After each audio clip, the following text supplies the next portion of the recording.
Please tell me that I can't, that I won't, that I fail, that I'll never make it out, yeah. Please tell me all the bad, never good, fill my head full of every single doubt, yeah. Please say any negative thoughts, I pop off when I hear people say I cannot. I get off to the thought of proving everyone wrong, I won't stop to the top, so you better back off and get lost. I'ma stay loud, stay proud, never running out, never heading south. I'll be spreading out, call it word of mouth, can't put me down, I'll be getting loud. You can have your doubts, not what I'm about, have your cloud, it be raining out, I keep making sound, go another round, I'm legend bound, can't stop me now. You don't wanna fuck with me, a slow burn like a disease. Just tell me that I can and I'll show you things that you couldn't believe. Just tell me that I can. Just tell me that I can. Just tell me that I can. Just tell me that I can.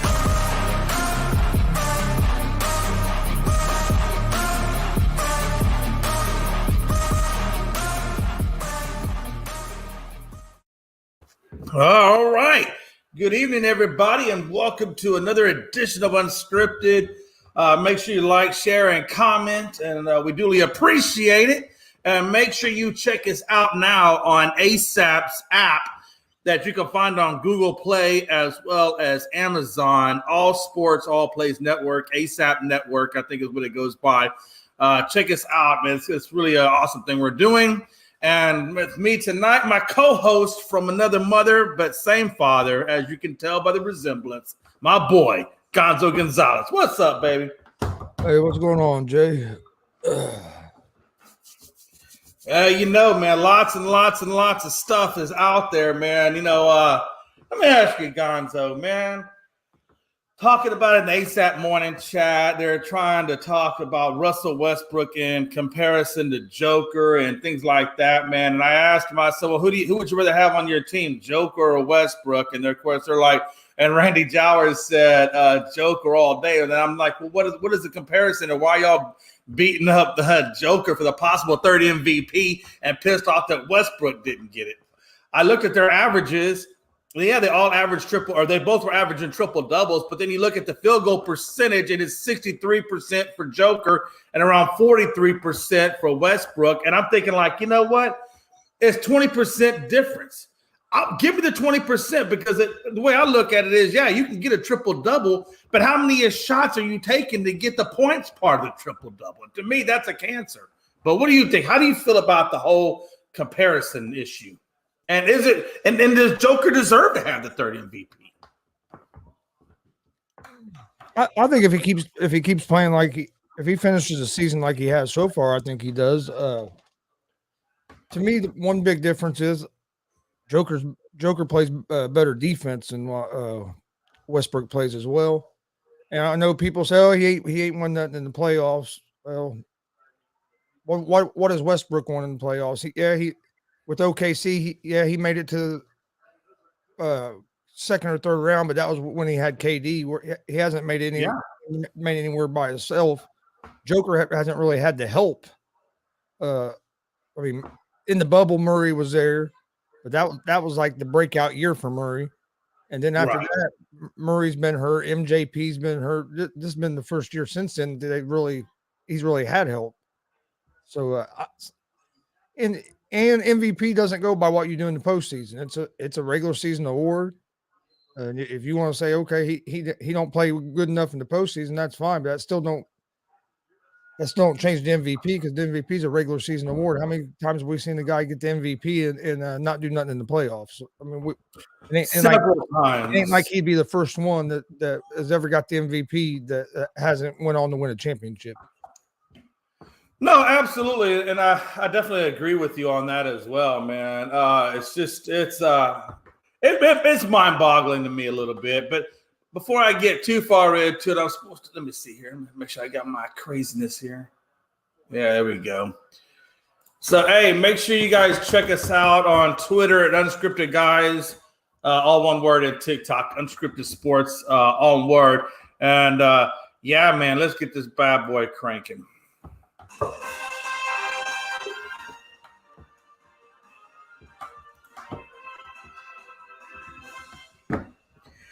Hey, and we got our boy Rob Scott, What? What's going on? What's up, man? No, I heard that blasphemy y'all talking about Russell Westbrook. I will not stand by it. I will not stand for it. But you got to explain it to me, man. I want you to tell me, number one, 20% degree or 20% difference in field goal percentage is a pretty big difference to be comparing two guys. Now, I know Randy Jowers and Mike and all them, they're trying to make their argument, but at the end of the day, the argument doesn't support the facts. And the facts of the matter is, like Gonzo said, Russell does not play defense. He has not been to the finals. Joker plays defense. Nor has Joker for that matter. So I'm not going to put Joker in that category either. But at the same time, Denver Nuggets is number one right now in the West. So you got to put it on Joker where he's going. But 20% difference. Look, I don't care if you get a triple-double or not. How many shots you take, how many shots you miss is a factor in that triple-double. And don't let that overinflation of a triple-double be the end-all, be-all. Because the end-all, be-all is 20% differential in field goal percentage does make Joker a hell of a lot better than Westbrook. And you know as just as well as I know that if you had the opportunity to get Westbrook or Joker 9 times out of 10, I would say 10s out of 10, Rob Scott's going to go with Joker all day. Give me prime Westbrook. Call me a liar. Give me prime Westbrook right now. So you want prime? You'll take prime Westbrook over prime Joker. Give me prime Westbrook. Oh Lord, have mercy! And that's why Chicago is where they are. No, Jay. All jokes aside, all jokes aside, I get what you're saying, and it's not. I think you're missing the argument. It's not saying that Westbrook is better than Joker. What we're saying is, Joker gets celebrated for doing the same stuff that Russell did. It's not the same though. And I'll tell you why it's not the same. Can I explain? Can I explain? Oh, can I explain? I'll be quiet. I gotta be. I just want to explain, and then you can go ahead and get your rocks off. But what? I can't, man. The rocks are in my wife's purse. But go ahead. But what I'm saying is, Joker's getting celebrated for doing these triple doubles. He's winning MVPs. And yeah, his shooting percentage is better than Westbrook, but at the end of the day, they're getting the same results. I don't care if Joker was 1 or 8. He's not winning in the playoffs. He's not making it to the finals. He's not taking his team to the championship. So what people are saying is kind of the same comparison that Luka gets to James Harden. People trash James Harden for doing the same thing Luka is doing now. And they got the same results. That's what we're saying. Like, why is it that Joker gets this praise? Why is it that Luka gets this praise? But when it comes to players like Harden or Westbrook, they're a cancer to their team when they're just playing their hearts out. And at one point in time, Westbrook had absolutely nobody on the Thunder. He was the only reason people watched Thunder games. After KD left him high and dry, it was Westbrook and the Oklahoma City Thunder. It was James Harden and the Houston Rockets. And everybody dog-walked those guys. Oh, they can't win a championship playing this way. Oh, their style of play is not conducive to winning. But then we see Luka, which I myself fall victim to it too, because what you're seeing from Luka is amazing. But at the same time, Luka ain't doing nothing different than what James Harden did. He is not doing anything different. We seen James Harden get 50-point triple-doubles, 60-point triple-double. We saw the same thing for James Harden, and we killed him for it, but we praised them for it. And that's all we're saying. That's all we're saying. Keep the same energy. A couple of holes in your argument. And now listen, you got Where's the holes? Tell me. I'm listening. I'm going to give it to you. I'm going to give you exactly where the holes are. Look, you got to understand, James Harden's best years were in Houston with my Rockets team. Nobody knows James Harden better than this guy. I promise you. I watched all of his games. Nobody knows Westbrook or supported Harden more than this guy, because I really wanted him to get a championship, and I thought we were going to get it up until CP3 got hurt, and then of course, you know that series where they lost it, in the end. But I will tell you this: the holes are, the knock has always been on James Harden, that he's great in the regular season, but he disappears in the playoffs. And that's where the difference is. Luka did not disappear in the playoffs. He still scored. He still went over. And to the point where they weren't supposed to beat the Phoenix Suns. but they beat the Phoenix Suns and put themselves in the Western No, they Conference. were supposed to beat the Phoenix Suns. Right. I called but they got that. the Western Conference Finals, and we all know what he went up against there in Golden State. Right for the crying out loud, your damn second team is freaking Golden State. And at this point, it may even be your number one team because you're frustrated with the Chicago Bulls. They suck. Don't act like where Luka is, where he's going or trying to get to. Hey, look, there's a great difference between Luka and Harden. Luka gives you 100% regular season and in the postseason. James Harden didn't do that. I'm not gonna go that far. I'm not gonna go that far. I can tell you how many times me and my dad. Luka got out. Luka got out the first round. Yeah. But Luka ain't. I'm almost done. I can tell you how many times me and my father sat there in the living room watching the Rockets play, and every time James Harden disappeared, didn't score, missed shots, me and my dad just looked at each other and said, "Yep, vintage Harden. Vintage Harden. Great in the regular season, terrible in the postseason." Now, that's number one. Number two, you can't put a price tag. You cannot put a price tag on field goal percentage that's 20% higher. Now, listen, you got to admit, Joker, for the last 2 years, has carried that Nuggets team into the playoffs. Because what? Michael Porter Jr., MIA, injured list. Where was Jamal Murray, injured list? He carried that team every single time. And now that Michael Porter Jr. is healthy, and now that Murray is actually down with the knee, I think they're bringing in Reggie Jackson, hopefully to fulfill that until he can come back. They are sitting at the top of the West. So you can't tell me. What does that mean if they don't win a championship? What does that mean, Jay? If you shoot the ball 30 times and you only make it 50, you only make it like 10 or 12. Jay, the level of difficulty for Westbrook shots. Double was more important than taking quality shots. Jay, the level of difficulty for Westbrook shots in comparison to Jokic shots. Jokic better have a higher. He better have a higher shooter percentage. He's 7 feet tall, Jay. And he's 7 feet tall. And he can hit an outside three. He doesn't take many of those. So when you don't take many and you hit 1 or 2 every game, and you're only taking like 3, you're gonna have a great percentage, Jay. It's not like Joker is jacking up threes. Let's not act like he's averaging 8 threes a game, Jay. Most of his field goals are coming from the paint or from the 17-foot free throw line. Jay, he's not sitting there taking threes. So you bringing up his field goal percentage is pointless because he's 7 feet. He's 7 feet tall. He better shoot better from the field than Westbrook. He better shoot better from the field than a lot of people. If you're 7 feet tall, Jay. I'm going to go to the third member of this panel because me and you will never agree on this. Hey, Gonzo! Hold on. Gonzo, I'm just asking a question. You're drafting right now, prime Westbrook, prime Joker. Who you taking? Everybody going to take the Joker, Jay.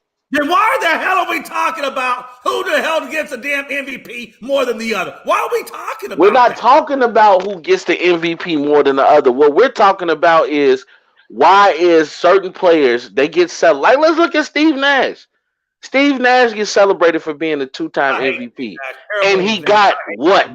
He won what? That's all I'm saying, Jay. It's just amazing how certain players get killed in politics as opposed to other players. That's all we're saying, Jay. In my opinion, I think what really hurts Westbrook, in a lot of people's opinion, is just his lack of making shots. It just I think that, but I also think sometimes he gets a little selfish in his play. I think he does. I've always been a Westbrook fan. I think what hurt Westbrook is when he went to Los Angeles, and then everybody just turned against him when he went to Los Angeles because they said it was all his fault. I don't know. I think I started out there in Washington, though, with the Wizards. I think it started in the Wizards and carried over. He made the Wizards relevant. Man, he made the Wizards relevant. Jay, how relevant were they? Jay, think about this. We can take a poll. Anybody who's watching this, you tell me in the comment section, or you come to me privately. You tell me how many games you watched of the Wizards since Westbrook was there as opposed to when he's not there. That's all I'm saying. He made them relevant. The Wizards are still the same Wizards team with or without Westbrook. And that's what we're saying. He gets blamed for everything. The Wizards still suck. Man, I don't know how Bradley Beal just sits there and stays with the Wizards.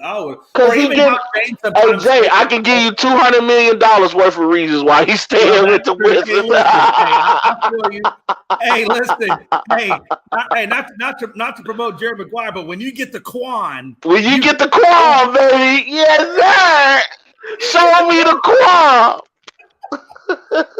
and not to put this on a somber note, man, but since we're kind of talking basketball, as you all may know, Red McCombs, the guy that brought Dallas ABA team into the NBA and made them the Spurs, which, by the way, Rob, fun fact, if you didn't know that, the San Antonio Spurs got their name from a city in Texas called Spur, Texas. That's what they got. I didn't know that. Thank you for that. So now you know how the Spurs got their name. And Red McCombs, he brought them over, made them who they were, and then he went on and hooked up with the Denver Nuggets for a little while, came back to the San Antonio Spurs, bought them again, and then eventually went out to Minnesota, bought the Vikings, and I believe, if I'm not mistaken, he coined the phrase "purple pride" or "purple people eaters." So all that was due to Red McCombs. So very influential man, Texas icon from what he was in the sports industry, and he passed away at 95. I tell you, man, if I live to be 90, hell, if I live to be 70, I'm doing good. So rest in peace, Mr. McCombs.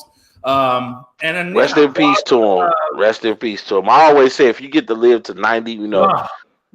Thankfully, my grandmother, she will be 97 this year, and she's still here and ticking. So I always say, I'm telling you, man, if you get to live to 90, you've done something right.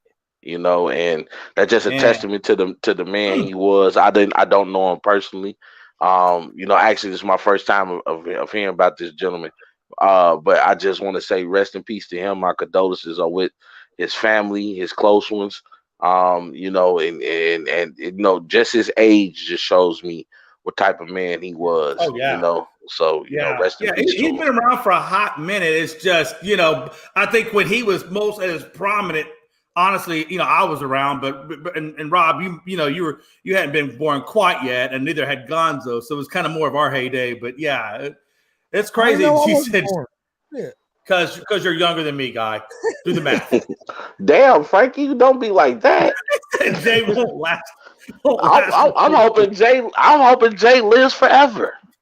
Man, me too, or at least until the inflation goes. Or at least until you get tired of it. Shit. Man, listen, hey. Hey, look, because my grandma is 97, I've been around people that she knows, and you hear the conversations with people. People don't think about the fact that when you get to that type of age, the people you lost, Oh yeah. My grandmother is the last person left out of 9 brothers and sisters, and she was a middle child. So that's a lot of death that you see, and of course your body not acting the way that you want it to act, and it's a lot that comes with that age. So unfortunately, some people get to that age and they're like, "Look, God, go ahead and call me home." Hey, Frank, I appreciate that, man. Hey, I don't know. I think it depends on Frank, but I appreciate that. I think it depends on what the quality of life you can have as you get older. If your body's breaking down and you're not the same person, then I don't know if I'd want to live that long, but if I can still be close to the same person that I am, hey, that's facts. A lot of it's genetics. A lot of it's what you're exposed to throughout your life, chemical wise, and then a lot of it's just advancement in science and how well we can treat these things that are coming up nowadays versus what they had 60s and 70s or whatever. So there's a lot of things. I think people are going to start living longer, probably than what they want to live, but I think I'm only 42 and a lot of days feel like I got ran over by a damn truck. I couldn't imagine if I'm feeling this now, I'm gonna feel like when I'm freaking 80. Shit, hell, Chris, I'm 30. I'm not even 35 yet. I'll be 35 in August. And I wake up and, dude, you got to get that body revved up before you get out of bed, Hey, I do you got to get a good stretch in the morning. I do think guys like Tony will live to be 100. Let's be honest. The small, and this is no knock on his height, but sometimes when you're smaller, your body ain't got to pump as hard. You ain't got to pump that blood as far. So you live long. Hell, look at Blue over there, man. Blue be lucky if he makes it 4 more years from now. He's an old bastard. But so you're saying he's gonna live longer because he's a midget? Is that what you're saying? You know what, though, Gonzo? It's a proven fact, man. Look, the less your body has to pump, the better off you are. It's proven. It's a scientific fact. It's a scientific fact, man. He did have an aunt that lived to be 100. Man, I'll tell you right now, man. Tony's gonna live about 70. Tony's gonna live to about 100. Tony's gonna come find my grave. He's gonna take a nice, healthy, long piss there, and we're gonna call it. Hey, listen, I don't care if you take a piss. Just leave a little bit of Jack on the gravestone, okay? That just, do me one favor. That's all I ask, man. Hey, real quick, man. Look, hey, let's talk real quick. Altuve says he wants to retire in Astro. He is coming up for contract extension in 24 next year.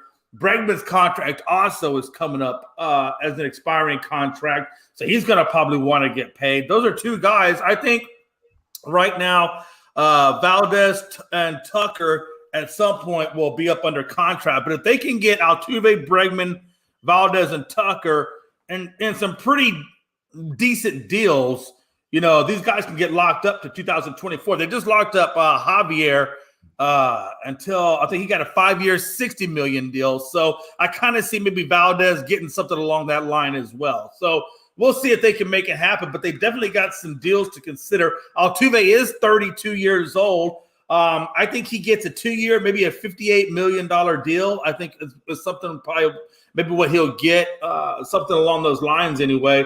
He had a pretty good year. Honestly, at 32, he had a good year. He was batting 300 with an on-base percentage of 387 and a slugging on-base percentage of 533. So he had a fairly good year, 28 home runs, 57 ribbies, and 108 runs and 18 steals. So for a guy that's 32, moderately good year, honestly, really good year. And I think he's worth the money. Hopefully they get him and Bregman locked up. I think Valdez and Tucker will be just fine. But again, that's going to be key, Gonzo, is can we get, these key guys under contract? Why do you think he only gets a 2-year deal? Well, I say 2-year because I don't know how much longer he's going to want to play. He could go for more. I'm just saying at the least, I think he does 2 years, and I think it's probably going to be around the 28, 29 million a year. I'm going to say, because the way these players play, the age these players play to now, 32 is not really that old. No, it's really not, and I can see him playing longer. I hope they lock him up to a longer term deal. Honestly, I'm bouncing around. I'm trying to find a comfortable spot. Yeah, I do the same thing.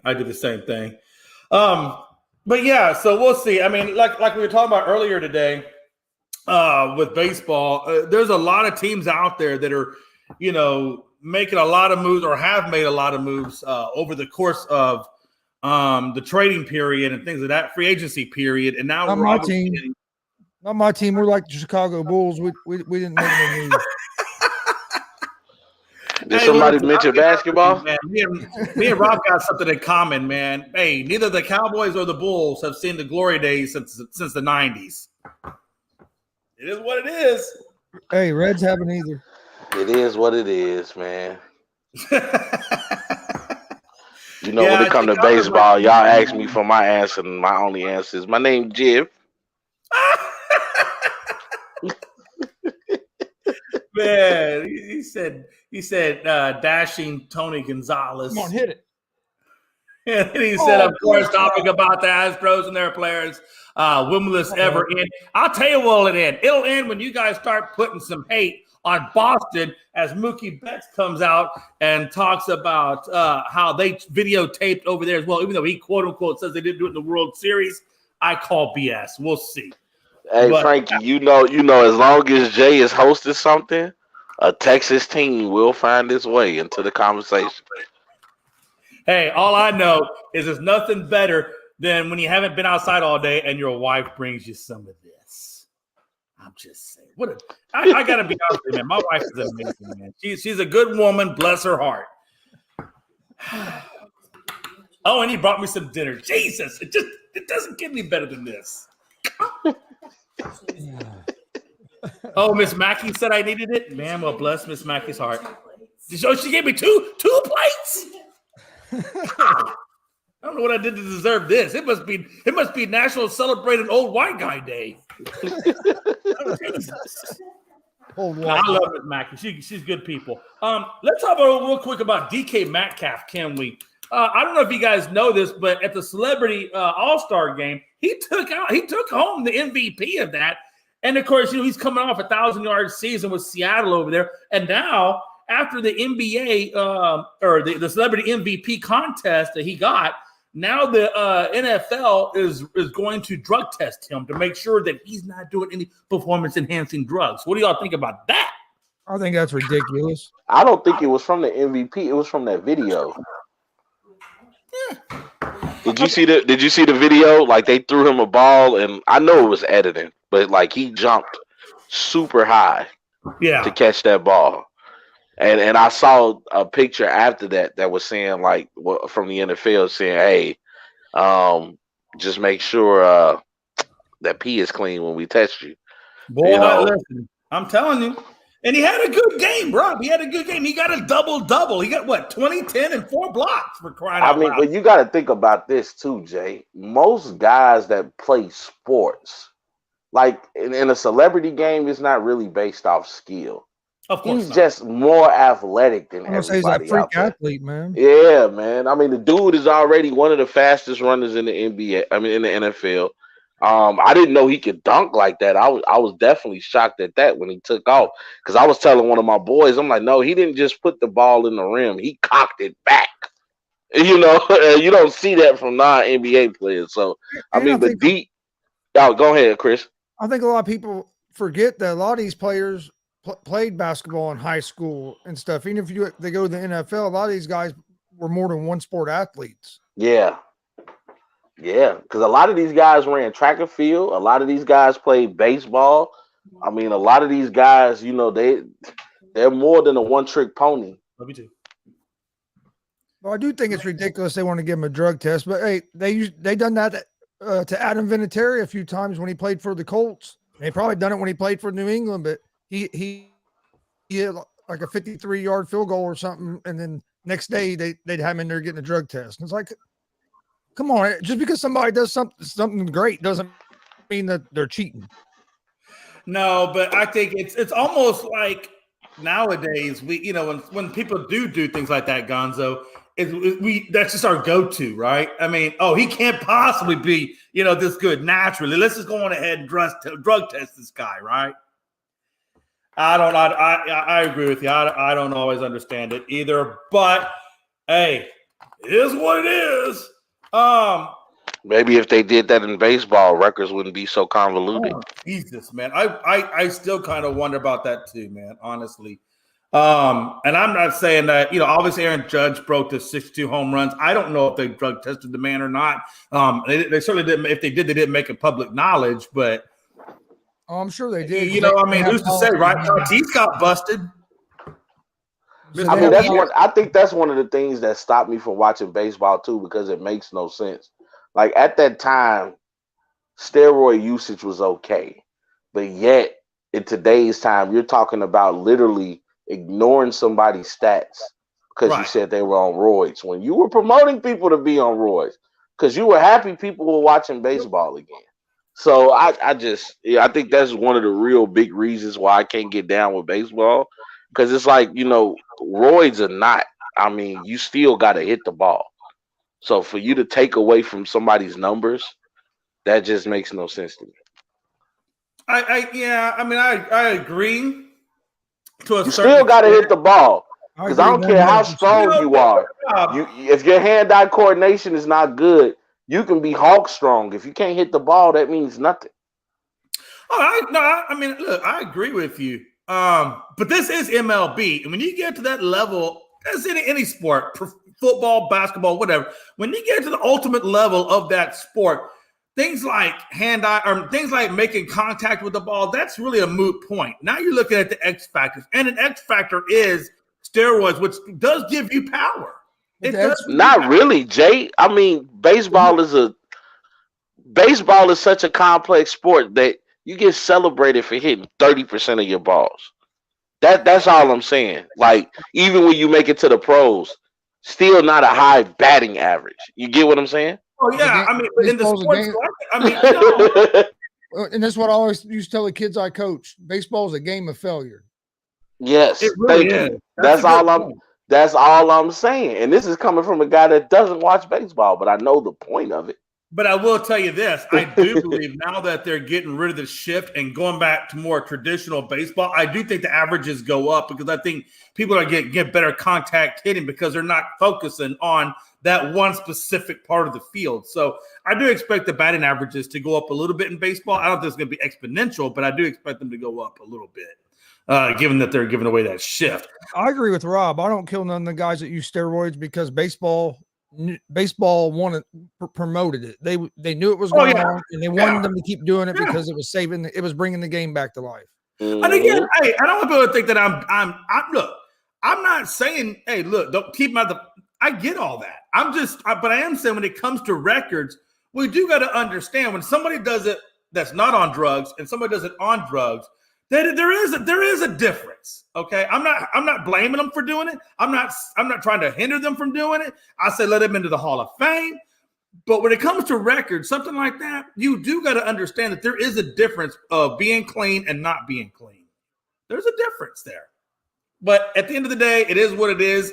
Hey, Aaron Judge, congratulations. 62 is still a hell of a number. And like Frankie said, they did drug test you. You came back clean. And I respect that. I respect that record. And that's why Roger Maris is no longer. And I do acknowledge that Aaron Judge is the home run king of the AL. I can't say all of baseball because technically speaking in the records books, that still goes to Barry Bonds. Is what it is. Westbrook to Clippers. Holy cow. What is this going to mean now for them? Rob, how seriously are we taking the Clippers with Westbrook? Paul George loves him. Lobbied the hell out of it to get him. I don't know. I'm really confused and I'm not confused about the trade because they needed a point guard. And Westbrook, regardless of what people say about Westbrook, he's still one of the premier point guards in the league. That's why LeBron wanted him. That's why he's been able to always find a home. That's why he's made so much money. But with the Clippers, I'm not even questioning Westbrook. What about the health of Paul George and Kawhi Leonard? That's what I question. Can they stay on the damn court? That's what I question. Not even so much Paul George. I think Paul George has done a pretty good job of it. But every time I look up, Paul George is nicked. If it's not his shoulder, it's his arm. Kawhi Leonard's been more so than anybody. And Kawhi Leonard is not even really nicked. He chooses when he wants to play. Well, and I'll be honest with you. Now that Adam Silver came out and publicly said that he endorses load management, how much more are we going to see of it now? I miss the days like Kobe Bryant once said. He understands the fact that there's people that pay hard-earned money to come watch him play.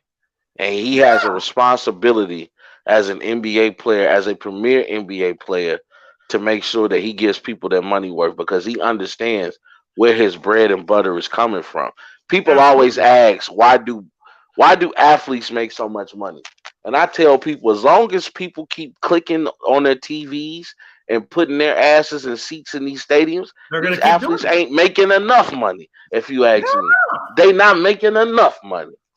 I mean, we've seen right now with inflation that we've seen salaries have gone up 20 to 30% over last year. So that just tells you how much they appreciate it. Well, think about it. Think about these TV deals that are going up now. Think about colleges that are now paying players these NIL deals because of these huge TV deals that they're getting because companies like CBS and NBC and ESPN and Fox want your games promoted on their channel to bring more viewership.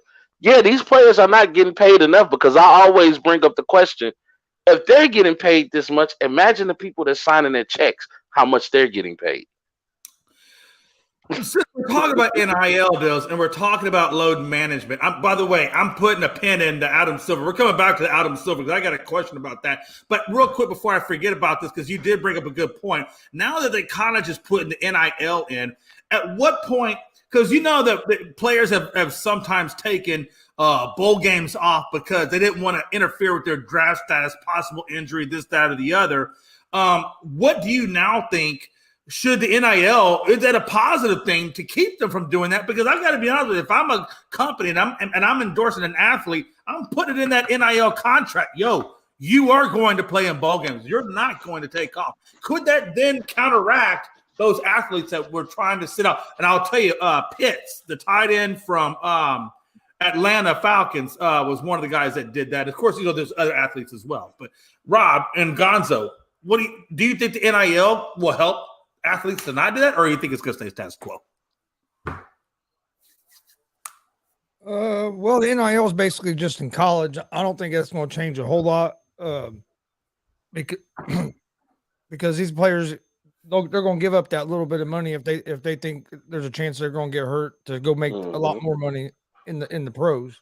Now in the pros, I think the only way they're going to change load management is try to work out something during the collective bargaining agreement to where it works for both sides a little better. And I'm not even saying really for like the teams. I think it's more the players and the fans are the two sides. And yeah, I understand I understand some of the load management, but also understand fans' point of, hey, I might only be able to take my kids to one game and you're their favorite player and you set out. And there's nothing wrong with you. Yeah. That's my thing. If you're hurt, you're hurt. I understand that. But yes. If you're not hurt, be out in the court, especially. I mean, I hate I don't know. When you have little kids that look up to these guys and it might be their only chance in their life to get to see them. Right. It just sucks. I mean, the only person right now I really give no care about in taking, load management is LeBron. And that's because LeBron has made a career off always being available. So he's a little bit older and he has a lot more to play for now because he wants to get that coveted 5th championship. So I can get that. But when I'm looking at young guys doing it, it really irks me. It's like, dude, you have the opportunity of a lifetime. You're getting to live your dream. You're getting paid to actually do what you want to do, and you're not even out there doing it. Yeah, and that's what I was going to ask you about. So now that Adam Silver has publicly came out and endorsed load management, is that a bad move for the NBA on his part? And Jay, another thing I think they should do, if you are going to load manage and you're not going to play, don't even come out and sit on the bench. Right. Stay in the locker room or don't come, because when you're out there on the bench in street clothes and you're jumping up and down, bouncing around, laughing, and looking like you're having a great time, that's what makes a lot of these fans even more mad.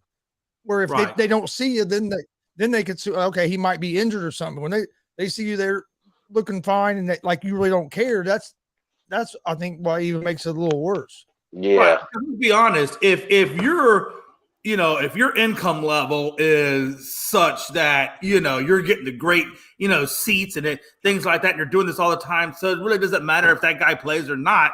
But then you're the guy who maybe, saves up his money to get the mid-level seat or, maybe not the greatest of seats, but that's all you could afford. And you spend your hard-earned money for that. And then the guys don't play. And you're like, well, what the hell? This is what I spent on. Jay, you can't even say that because I even feel like, let's say I am blessed enough to afford season tickets. I bought those season tickets based off who was on the team. Right. So now I'm looking at it like, dude, you're not even playing. You just wasting my money. Like I came to see Kawhi play for the Clippers, and out of the 82 games, you only played like 35. Right. So that goes back to the question, Rob. Hey, Rob, hold on. That goes back to the question, and Gonzo, I want to hear your opinion on this as well. Is now that Adam Silver has endorsed load management, is that going to affect, or how is it going to negatively affect the NBA in that way? I don't think they'll do any more load management than what they've been doing. But honestly, I get Adam Silver. He's like a players commissioner, and he wants to make people happy. But sometimes I wish his inner David Stern to come out, and he'll just look at players and tell them, hell no, because I'm not going to let you cost me any money. Because I really think that's the reason now that the NBA hasn't taken that next step and matching the NFL numbers, because I don't care how big the NBA gets. NFL is still the top dog when it comes to sports and how many people enjoy it, even just casual viewership. But that's because in the NFL, people are going to play unless they just can't play. I mean, we just saw what Patrick Mahomes did in the Super Bowl, miraculous on one leg. So that's all I'm saying. Like, to me, I think the NBA is just getting so diluted with these divas and these guys who think that they're just bigger than the game of basketball. And I just miss the old days, because I was blessed enough to catch the tail end of Jordan's career in Chicago. I was blessed enough to watch players like Kobe, to watch players like AI, who literally put everything on the line when they played. And they're not missing no game. There's no way in hell you can tell Kobe Bryant, I'm going to need you to miss this game. I seen this dude play with like half his body injured. His fingers are wrapped. His knees are wrapped. His elbow is wrapped. His shoulder is hurt. Hell, the man finished 2 free throws with a torn freaking Achilles. That's all with the hopes of being able to get back in the game. That's all I'm saying. Yeah, and that's what I feel like nowadays. We've kind of gotten to the point where, and it's not just NBA, right? It's NFL. It's in baseball too, man.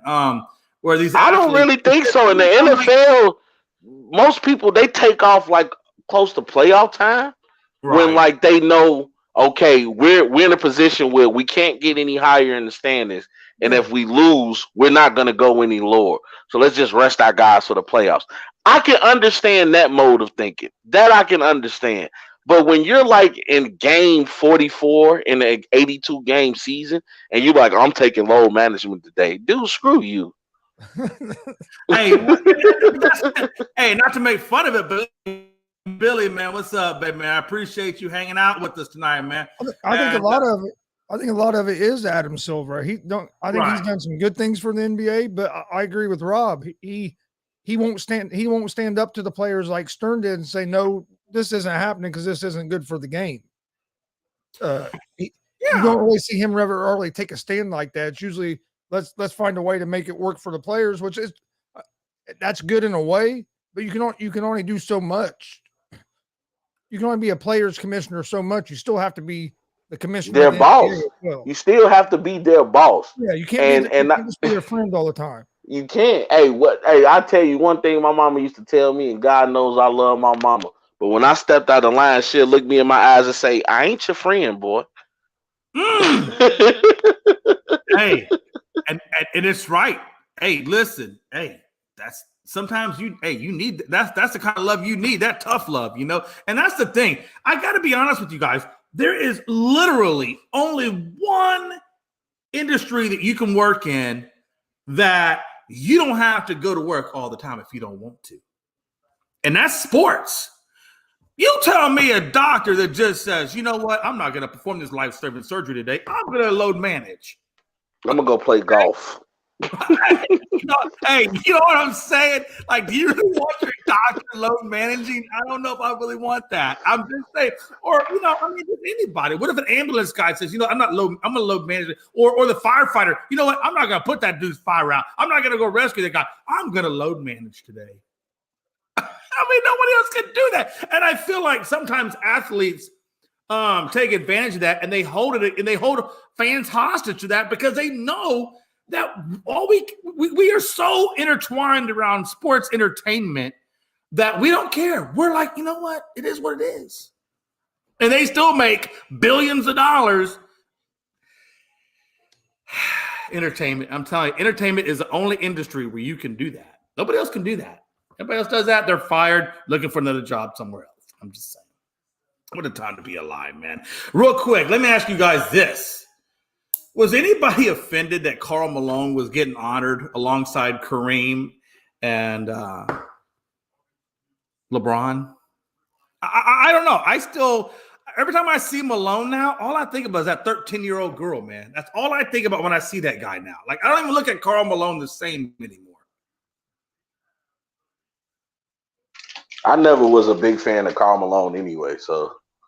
I'm just saying it's I get you though. I mean it's a tricky situation because I'm assuming at the time he did it, that's when things like that were acceptable. I don't know, but in today's world, we're not accepting that in today's world. But Karl Malone is, to me, he's always just, I don't know. Like I respect his greatness and what he's done in the NBA. I mean, he was a hell of a player, but like he just never really did it for me. So it's like it's easy for me to bypass him. Like I didn't even really know he got honored like until I saw a picture of it. And that's due to the fact that the All-Star game was freaking boring, but it was. I mean, I watched it, but I was definitely not pleased with the All-Star game. Just like I was about the skills challenges and flag football at the NFL. I mean, it carried about the same amount of weight. And I'm keeping that same energy. I didn't like the football one, and I didn't like the NBA one. I felt like players, you guys are too skilled. Like I can get the first or second quarter, you come out, you want to showcase some stuff, but dude, it's like when you, like go back and watch Michael Jordan's last All-Star game when he was with the Wizards. Go watch that game. That was a game. You got to really see the best in the world compete at a high level. And I think that's where people miss what the All-Star game represents. Like we are excited for the All-Star game, not to just see you make it, but we're like, dude, the level of competition that we're about to see out here with like these are the best of the best. In the words of Macho Man Randy Savage, this is the cream of the crop. You know what I mean? And oh yeah, you know, and you watch these guys come out here and like, you know, excuse my language, they just don't give a shit. They don't care. Now it's all about, well, you know, and it's not hard to make it in football in some positions anyway at 40 years of age, like Tom Brady. I mean, the game has changed. Everything has changed. The attitude. I mean, everything. Like you said, the All-Star games back in the day, Rob. You know, you like basketball, football. You saw guys really competing and going at it as if it was a regular season or a playoff game. Now it's just a joke. Everything's just a joke. It's just. I don't like that. I didn't like that. Like I was watching. So scared to get hurt now.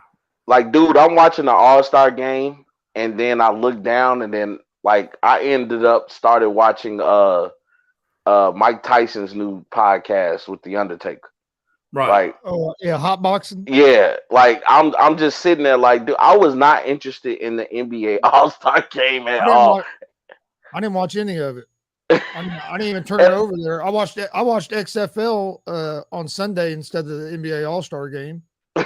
That's messed up. But see, that's the thing though, Chris. Like, it's like I used to really like make a big deal about the All-Star game. Like, I used to love watching the dunk contest and the 3-point shootout. But back then you used to see the stars get in there and do it. You don't see the stars in it no more. Like they too good to do these things. I remember watching Jordan and Wilkins and Drexler and Spud Webb, and I mean you watch some of the big stars when you were a kid do it, and now it's like, fuck, I didn't know. Oh, excuse my language. I only knew like one guy that was even in the dunk contest. I know, right? And that was surprisingly he played for the Houston Rockets. I knew one guy, Evan Porter Jr. Or no, that was Kenyon Martin Jr. I'm sorry, Kenyon Martin Jr. that played. So I knew him, but the rest of them, two guys, because I did know the guy that won it just because I'd seen some of his videos on YouTube. Yeah, I knew the guy who won it because of his high school footage, man. Like that dude, he's always been a dunker like that. That's crazy. Real quick, last thing I want to talk about before we get into a couple other topics.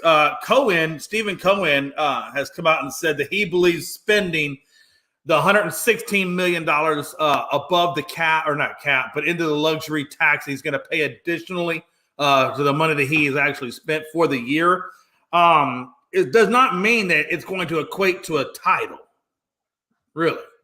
So you just spent $116 million. By the way, their luxury tax is more than about 10 or 11 teams' actual payroll is. I think he's being honest. You don't expect it, or you don't think it's going to, or possibly it's going to equate to a title. Really. I think he's being honest. He's being honest. But let's be honest. You damn well know that he expects the title. Yeah, don't get me wrong. I think what he's saying is you can spend all the money you want. It don't guarantee a title. Yeah, does he want to win a title spending all that money? Hell yeah, he does. But you could spend more than anybody in the league. It still don't guarantee it. Yeah, and that's why I just find it so crazy, the amounts of money that, he's spending and a few other teams are spending. I mean, the Astros, I think, spend $181 million, and I think they're around like number 9 in the league in terms of where they are on the season. Obviously, the Mets are at number 1. I think the Dodgers and probably the Yankees are somewhere in there as well. But none of these teams, I mean, they're all spending exorbitant amounts of money on free agency to build their teams. And again, none of them or most of them won't even see the light of day in terms of a championship.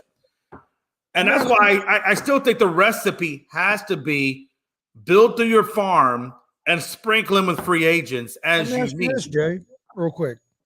Do you think that they should put a salary cap in baseball like there is in basically all the other sports?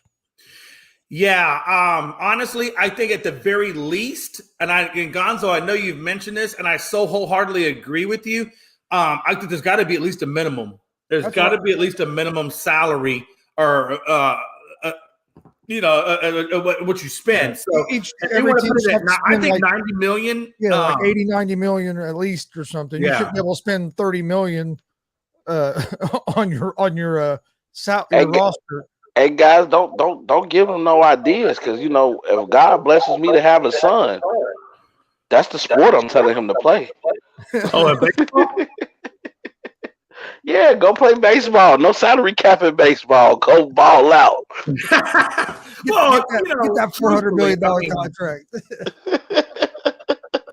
But I do believe that there should, at the very least, there's got to be a minimum cap of 90 million. I don't think they should put a salary cap on it, but I do think there should be a minimum that each team has to spend on salaries each year. So yeah, even if you take an average of what everybody's spending now, because you got teams that are spending close to 200 million, then you got teams that are spending 30, 40 million.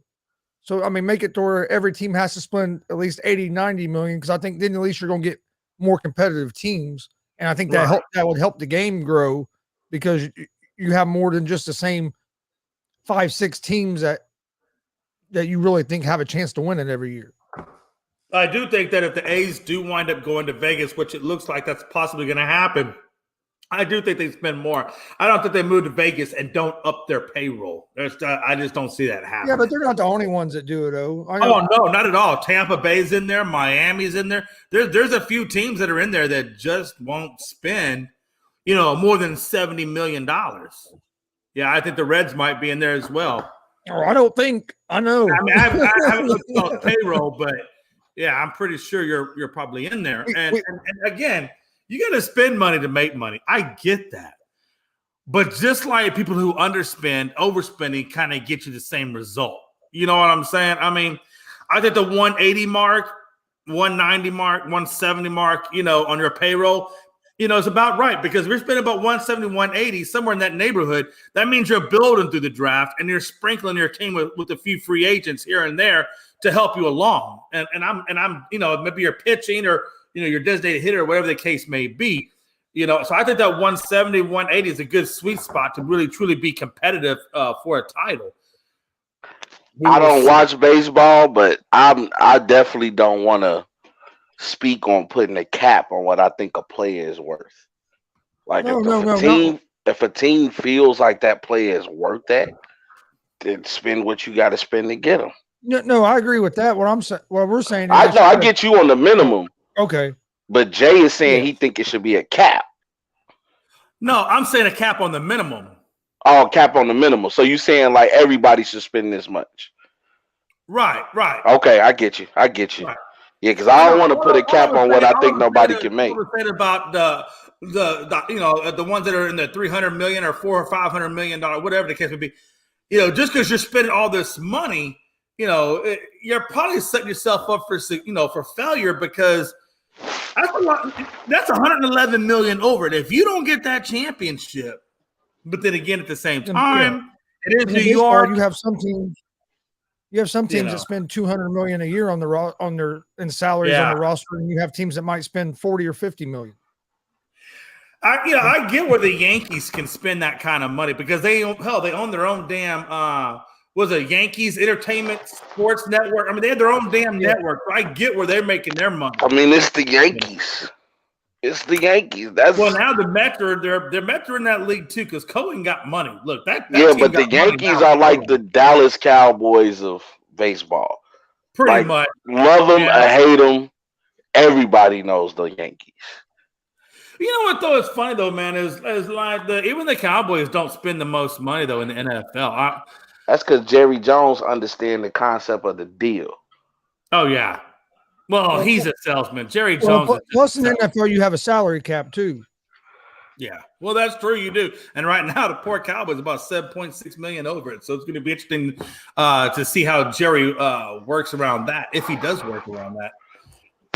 And plus, Jerry is one of those guys too.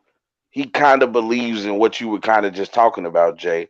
He's one of those guys that like to build. Like he wants homegrown guys, like meaning you've been drafted here and worked with our coaches on your development and whatnot. Well, a lot of people say, I've heard this from various sportscasters. I've heard this from people that just talk about the Cowboys in general. Like Jerry Jones has a soft spot for home talent, for players he's drafted, for players he's watched grow up right before our very eyes. That's why he was quick to let Amari Cooper go. But you see guys like a CD Lamb or guys like a Dak Prescott or Zeke Elliott.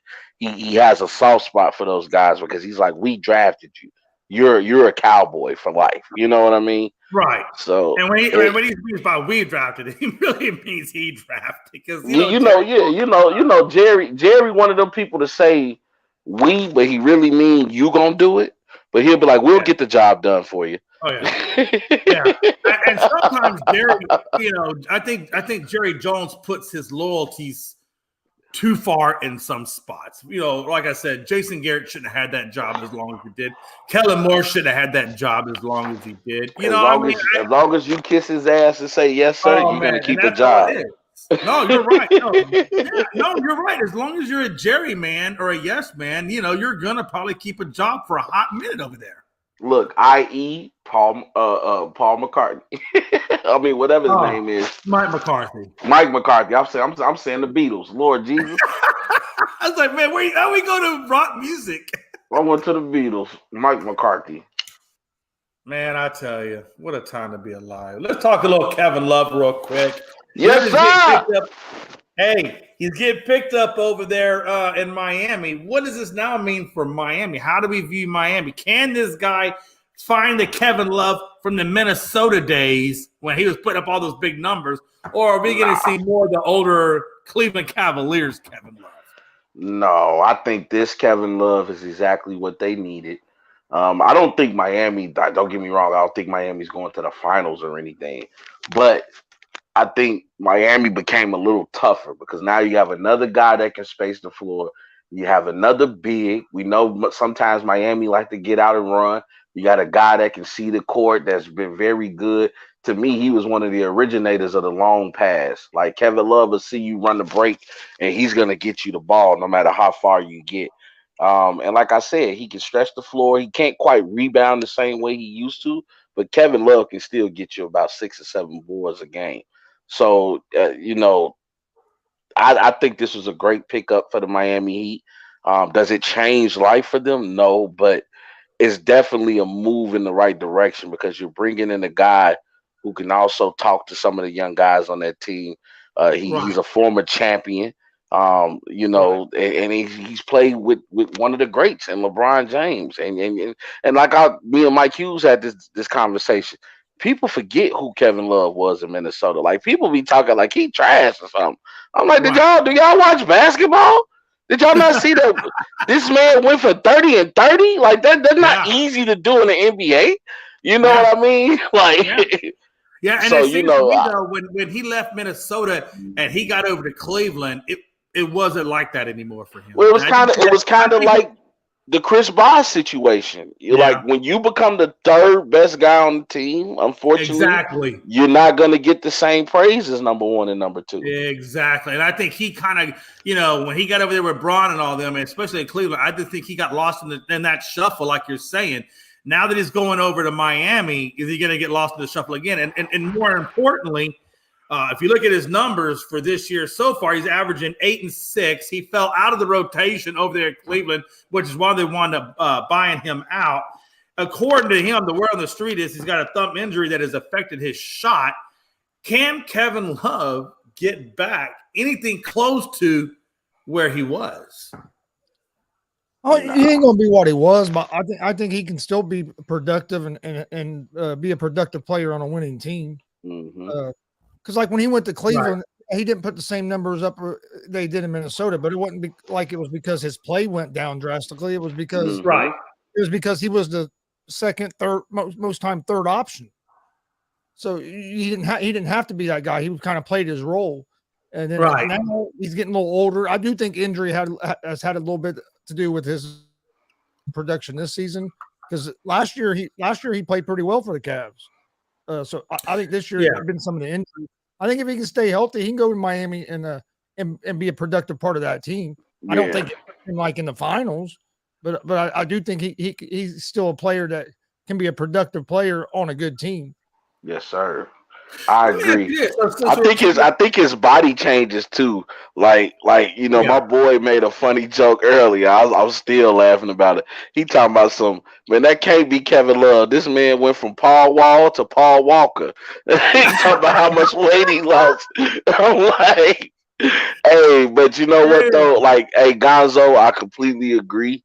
I just think Kevin Love, like, he's one of those guys, like, he makes you better. You know what I'm saying? And it's not always on the court.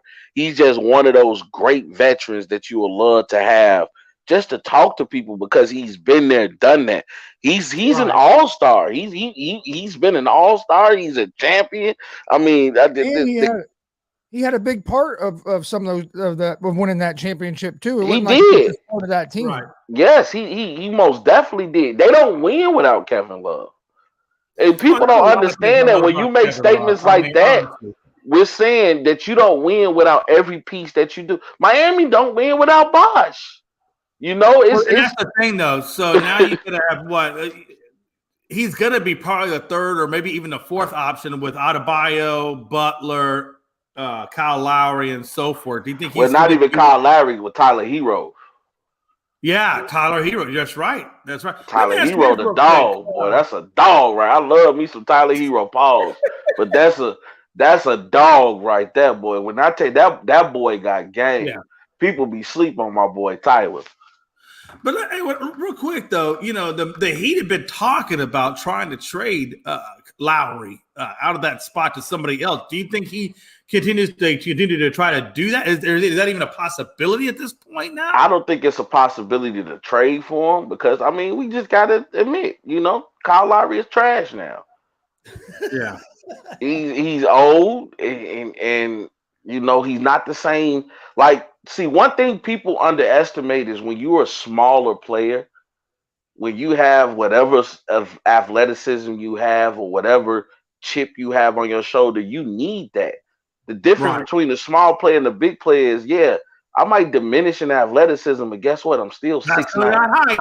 I'm still 6'9", and it ain't nothing you can do with me. Nope. But when you look at somebody like Kyle Lowry, who's what, 6'1", 6 feet, 6'2", if we're being nice, you know what I mean? Like, he's not that big of a player. So when you can't get that first step, when you can't get that space to shoot an open jumper, your game diminishes, because with you being a smaller player, you need that athleticism. You need that little extra gear that got you to the dance, So he just lost it. I mean, can't nobody take away what Kyle Lowry has done in the league. He's a little pit bull. People didn't want to play that boy when he was in his prime. Kyle Lowry was a problem. Every time I mean? Every time I hear that name, I'll think of the movie Bad Boys. Yeah, Mike Lowry. Hey, listen, Mike Lowry. You know, going back in the day, I remember Colorado. He played. He had a short stint there with the Houston Rockets there for a minute, and I liked him when he played with the Rockets. Of course, then he went from the Rockets over to Toronto, and then he went and did his thing out there. But they won a championship. People don't want to talk about that. Won a championship. Yeah, sure did. Sure did. Him and Kawhi. That's back when Kawhi Leonard was still Kawhi Leonard. Now we get this alternate version of Kawhi Leonard. I don't know, whatever. But you know what? Kawhi ain't been the same since he stepped on Zaza's foot. I'm just saying. Hey, real quick score update. A&M ranked 25 is 1 point over Tennessee ranked 11. So it's 40-39 in that game. So I'm really hoping A&M can pull out that upset. We'll see how that goes. I'm watching Ball State against Kent State. That's the game I'm watching right now. You're watching balls? What? Guess what I'm watching? I'm watching you two lovely guys. Hey. Can we talk about Jimmy Johnson just for a brief moment?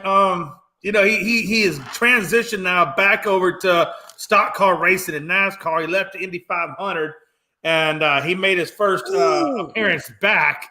Of course, he ran the top 15 for a hot minute, wound up in a crash, finished 31st, but he does plan to play in, I think, 7 or 8 races this year.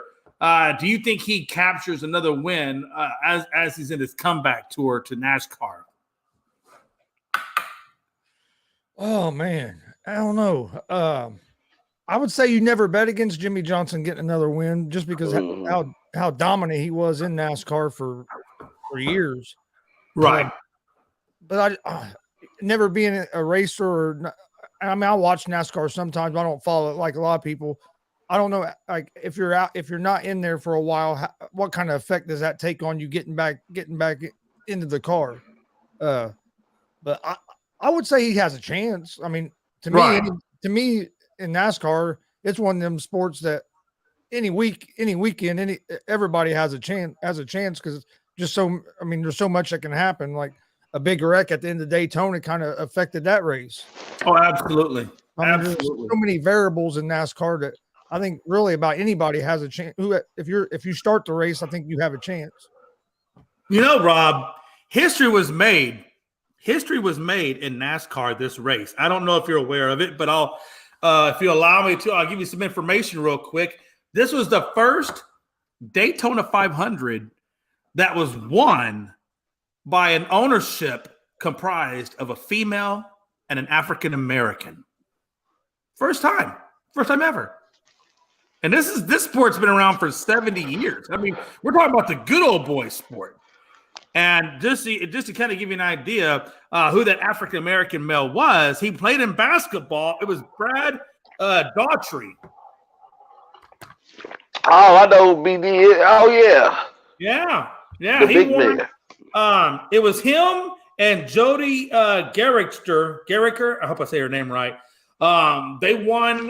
Their driver was what was that guy's name? He had a weird name. Ricky Stenhouse. Steinhaus. There you go. Yes, and this is the first time Steinhaus has won in 5 years. I mean, the last time he won a race was 2017. This was probably one of the longest Daytona 500s to date at 212 laps. So again, man, hey, I think it was the longest. Yeah. So it seems like we're getting a lot of history in sports getting made within the last couple of years for African Americans and for females. I mean, we're seeing a lot of different things occurring, and so again, I mean, I love it too. I mean, you look at Jalen Hurts. I mean, I think he's making history with a female agent who's out here taking care of business. Female team. Mm-hmm. Crazy, man. Hey, you know what? Shout out to them. Shout out to Brad and his partner in crime. And ownership, and shout out to them making history. And then as far as your Jimmy Johnson question, like I'm not really a NASCAR person, but there's just certain names you hear. Right. if you love the realm of sports, and of course Dale Earnhardt Jr. and Jimmy Johnson. Though these are names that you hear, and I agree with Chris. Like when you're one of those type of guys, you can never really count them out. Absolutely. Like, just to give you an idea, Miss Jody was probably the second female to actually be part ownership in a group. You know, Teresa Earnhardt took over for Dale Earnhardt Incorporated when they won. So this is the second female, but this is the first African-American to ever win this race. Now, if you don't know the history of NASCAR, it's got a pretty rough history. I already know. I mean, we know about the guy that got the nooses put in his lock in his car, whatever it was, you know. Yeah, he was a big, you know, people don't even know this. Michael Jordan has a race car. I can believe that. Michael Jordan got a fishing team, dude. Bro, Michael Jordan got a lot of things. Jordan has I was watching ESPN because sometimes, you know, I'll watch a good fishing show. You know what I mean? I don't know what it is. It's like it's just relaxing seeing them out there doing their thing. But hey, no, you're right though. Fishing is very relaxing. Hey, I don't know what it is. You ever just been flipping through the channels and come across a fishing show? And you like, is he gonna catch this one? You know what I'm saying? Yeah, you see that guy standing on the boat battle with that. You're like, oh, I gotta see. I'm telling you.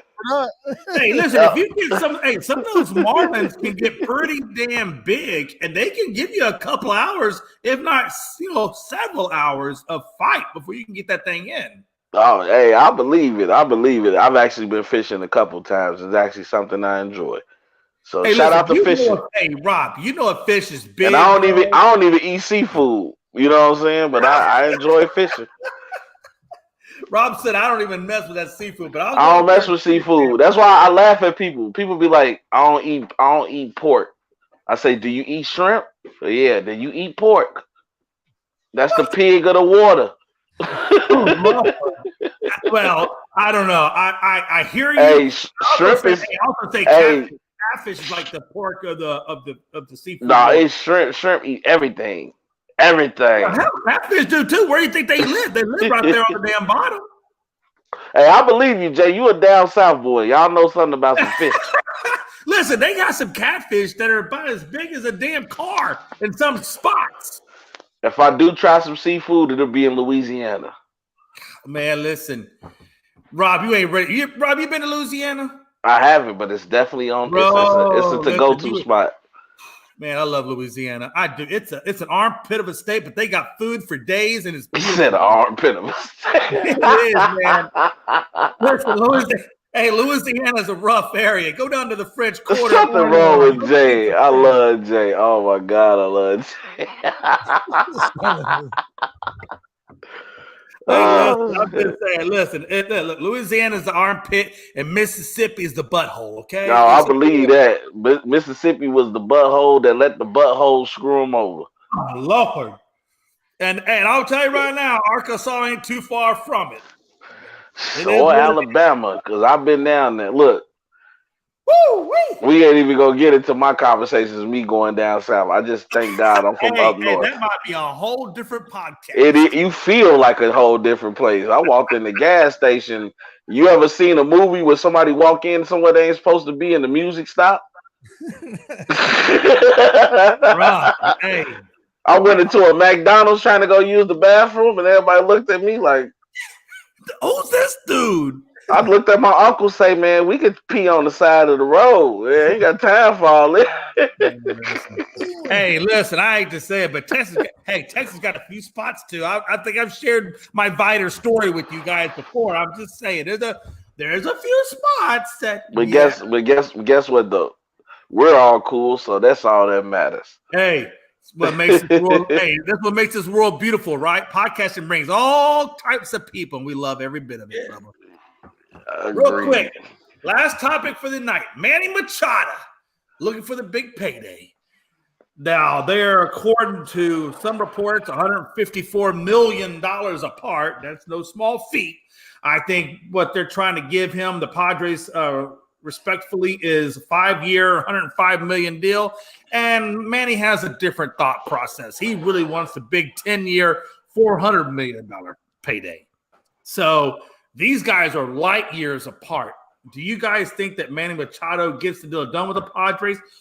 Or do you think kind of what I'm thinking is I think he explores free agency at some point and somebody else is going to pick him up, i.e. the Cubs, Mets, possibly Yankees, things of that nature. What are you guys thinking? Gonzo? I think I think he'll get a deal. I think they'll get something worked out with the Padres. You see this sometimes where they're far apart, but because if I'm the player, and I don't blame them, I'm coming in high as well because they're going to try to. I don't want to use that word. They're going to try to get you to lower your price. So what, lowball you? Yeah, I can say that. That's not what I was going to say. They're gonna try to lowball you. That's what they're gonna try to do. Yeah, they're gonna try to lowball you. Yes, that's a better term. Because what I was going to use, I'd probably get canceled. So it's like, hey, listen, we don't need Frankie up in here. Listen, hold on. Hey, Rob, let me just kind of give you a little brief history of what he did last year. He was a runner-up to the National League MVP, Goldschmidt. He came as a runner-up. He is a two-way player. He can play both sides. And he has an .898 on-base percentage in 2022, which means he's damn sure going to get on base most of the damn time with a .298 average.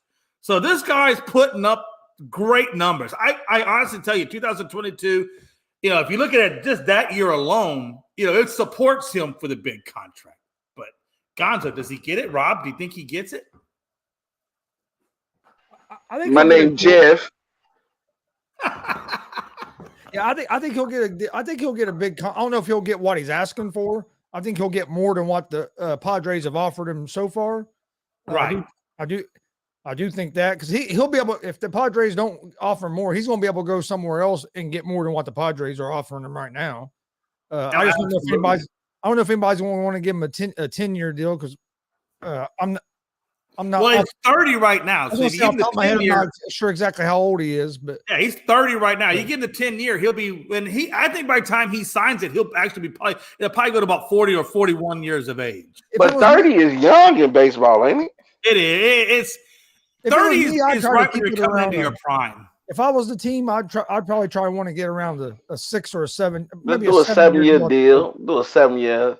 We'll do a 7-year about 260. I mean, if you look at it, what did he say? He wants 10 years at 400. That's about $40 million a year is what he's trying to get. So if you give him a 7-year 40, 210. I think 7-year 210. We could do something that would be comparable. I give him a 70. We could do maybe. You know what I'm saying? Do 280. That get you about where you're 40 at, maybe. And I think 7 years is probably about right. That puts him around 37, 38 years of age by the time he gets done with that. And if there's anything left on the tires, he can sign another contract. Is baseball contracts, is that fully guaranteed?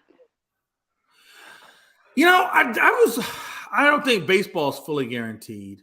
So if I do a 7 for 240, but I got like maybe a 3rd, 4th year option that I could look into trading you or something.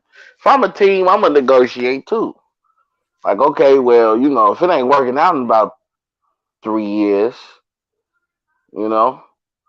I can come down on something so I can trade you off.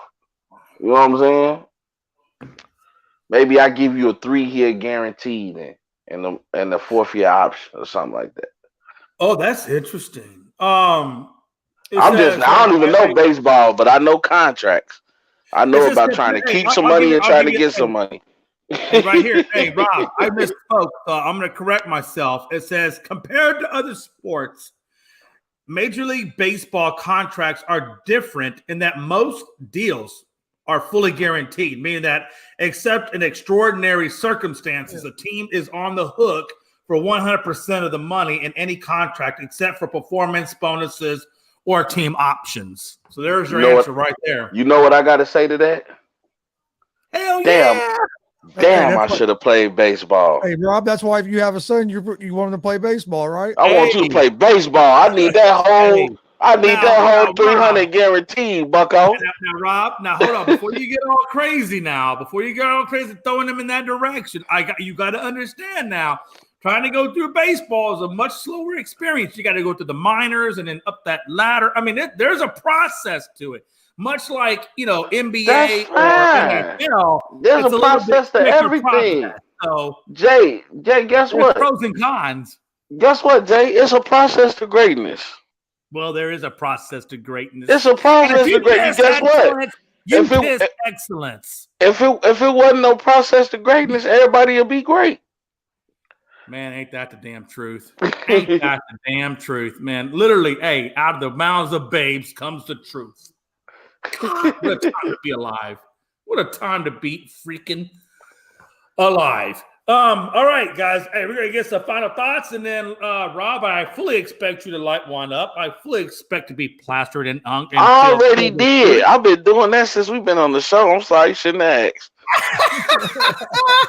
Why you think the camera off? I gave you a courtesy of taking off the camera. Hey Rob, I ain't mad at you either. I just got off work. What you expect me to do?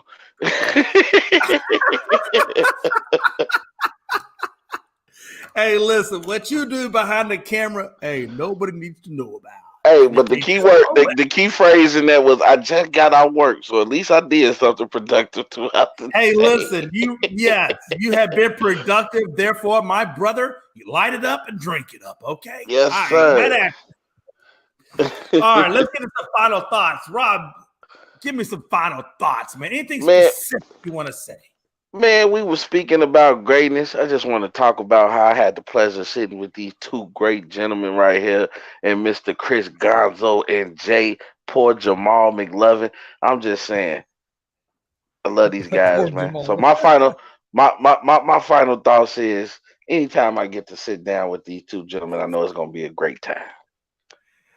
Yeah. You know, I try to pick up the slack. Chris is a little dry out there, so I try to pick up the slack for old Chris, man. But, you know, Chris, like most people don't know, is a very highly intellectual human being. And I have Chris on here like I have Stat on here because I just love the intellectual capability that comes out of his mouth. Chris, final thoughts, baby.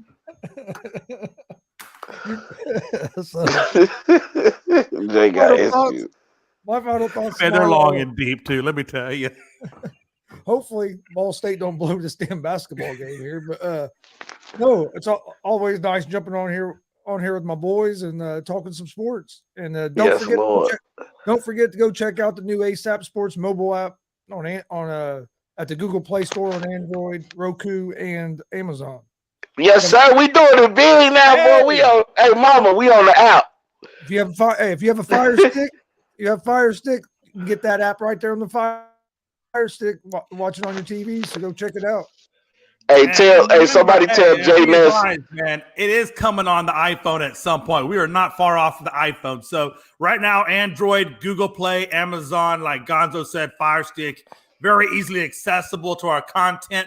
And once we get the Apple on board, we're going to be unfreaking stoppable, man, and I'm looking forward to that, man. Right now, we're definitely trajecting in the right direction. I hope you guys enjoyed all of our content.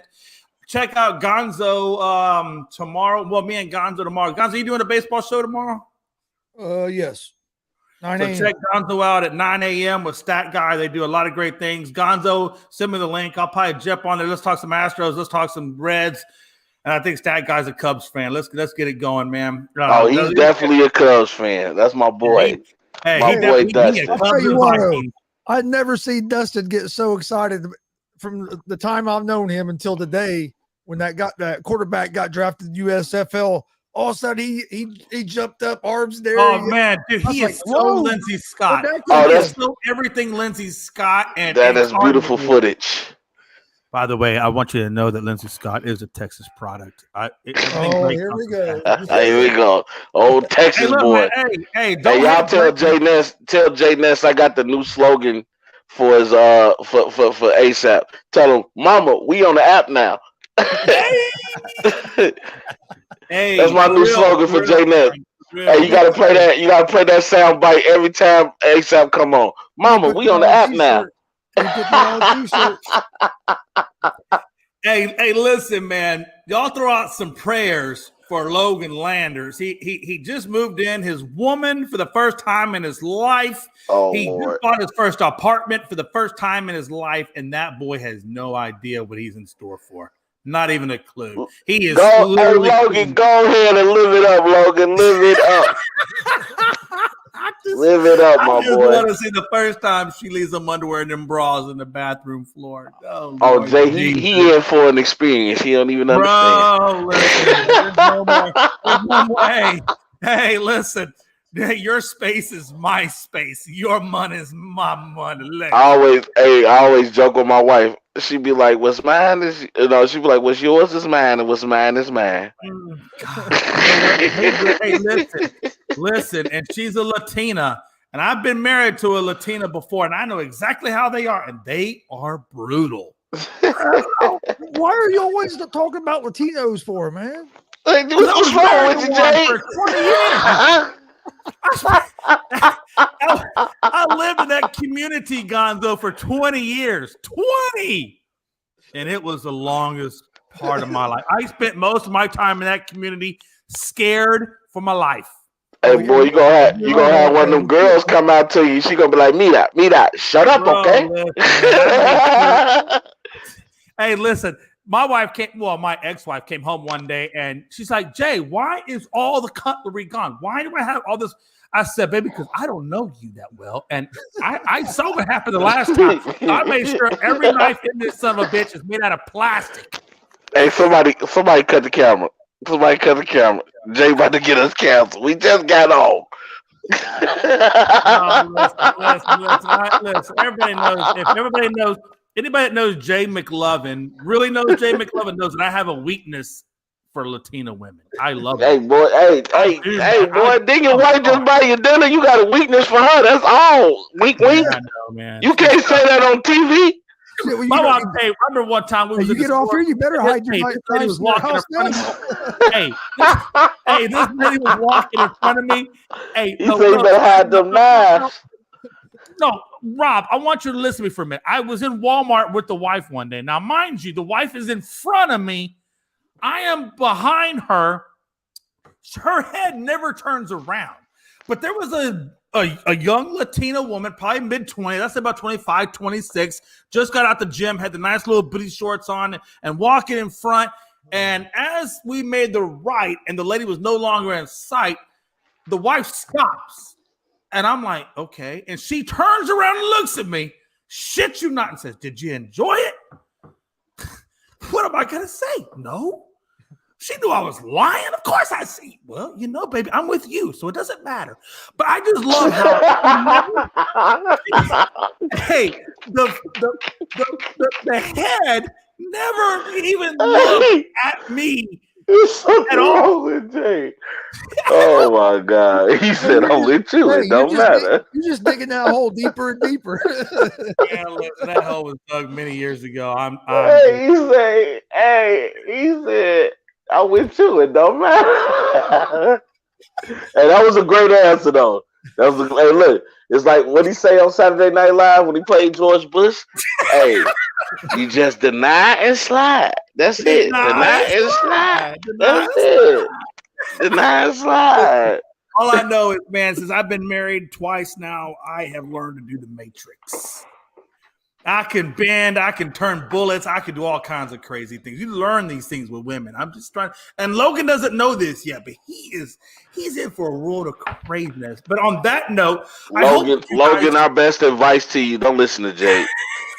Our best advice to you is to realize now you will never understand them. You will never understand them. I don't care how many books you read.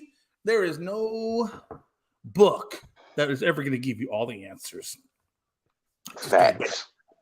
Well, on that note, man, I appreciate everybody tuning in. I appreciate my co-host for tonight, Rob Scott, my brother from another mother, my kindred spirit. I love you to death, my brother Gonzo. You know how I feel about you and the Pops and everything else, and the Scrappy and the Pablos and all that stuff that's in your family. Hey, we made it through. We made it through a show without the dogs trying to tear down my man. Listen, I really thought there was a tornado or something going through your house that day. I've never seen the violent reaction that those dogs had in your house. It was crazy. I thought they ripped the TV off the wall last night. My laptop almost went flying. Man, I don't know. Ooh, that was crazy. Are they fighting each other? Yeah, they were going after each other, and they hit one of my wires and knocked my power bar off the table. Oh Lord Jesus! Almost. I never thought Gonzo would be a small dog kind of guy, though. I always thought Gonzo would have, I don't know, maybe a German Shepherd or a nice Irish Setter or maybe a Golden Retriever. I don't know, but Jay, none of those dogs you just named were small. I said I never thought Gonzo would have a small dog. You got small dogs. Oh yeah. Oh man, dude, he's got little chihuahuas or something running around his house. We got two. Well, I have a Chihuahua, and Dad has a Chihuahua, so we have two. Oh yeah, Chihuahuas mean as hell. I don't know what's up with the Chihuahua breed, but they really are. Like, they got something to prove to the world. Like Chihuahua mean as hell. I had to boot one. I'm sorry for all animal lovers, but he tried to bite my Jordans. I told him stop. Scrappy can be a little asshole. That's for sure. I say you better get your dog. I give you a warning. Don't dogs give you a warning? I gave him a warning. I said you better get your dog. He trying to bite on my shoe. He thought it was a joke until we all said and the extra point is good.